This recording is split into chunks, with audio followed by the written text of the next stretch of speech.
पक्षाला खरं कार्यकर्ता कळतच नाही. ग्राउंड लेवलला आम्ही सगळे कार्यकर्ते काम करतोय, पण ऐन वेळेस पक्ष दुसरा कोणाला तरी चान्स देते. आणि माझा निर्णय ठरलेला आहे, आत्मदहन हा निर्णय उद्या होणारच आहे. पक्षाला सर्वसामान्य कार्यकर्ता हा नको आहे, ग्राउंड लेवलचा कार्यकर्ता तर अजिबात नको आहे. जे पैसेवाले आहेत त्यांचीच फक्त गरज आहे. आता तुमचं काम इतक्या मोठ्या प्रमाणात असून देखील पक्षाकडून आपलं तिकीट कापलं गेलंय, त्याच्याबद्दल काय भावना आहे तुमच्या? पक्षाला खरं कार्यकर्ता कळतच नाही.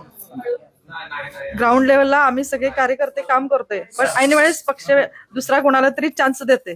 पक्षाने योग्य तो निर्णय घ्यावा आणि माझा निर्णय ठरलेला आहे, आत्मदहन हा निर्णय उद्या होणारच आहे. आता इतकी वर्ष तुम्ही या प्रभागामध्ये या लोकांसाठी इतकी कामं केल्या, चांगल्या पद्धतीने तुम्ही राहिलेला आहे, पण उद्या त्याची दखल घेतली जात नाही अशी भावना आहे? आहेच, साहजिकच आहे. संध्याकाळपर्यंत सांगतात आहे आहे आहे, दुपारी अचानक सांगतात की तुमचं तिकीट कॅन्सल झालंय आणि तुमचा काय ते योग्य तो निर्णय घेऊ. पक्षाच्या अशा निर्णयामुळे सर्वसामान्य कार्यकर्त्यांवर अन्याय होतोय.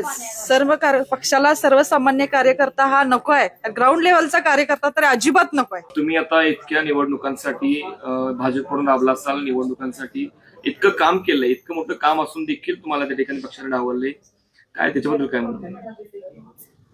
पक्षाला काही कळतच नाही. हा आमचा काँग्रेसचा 35 वर्ष झालं बाल्य किल्ला होता. तिथं आम्ही बूथ रचना, बूथ संघटन करून आम्ही भाजपला इथं चांगल्या प्रकारे मतदान दिलेलं आहे. आमदारकीच्या वेळेस, खासदारच्या वेळेस पण आम्ही मदत केलेली आहे. पक्षाला खरंच माझं असं म्हणणं आहे की खरंच कार्यकर्त्याची गरज नाही आहे पक्षाला. जे पैसेवाले आहेत त्यांचीच फक्त गरज आहे.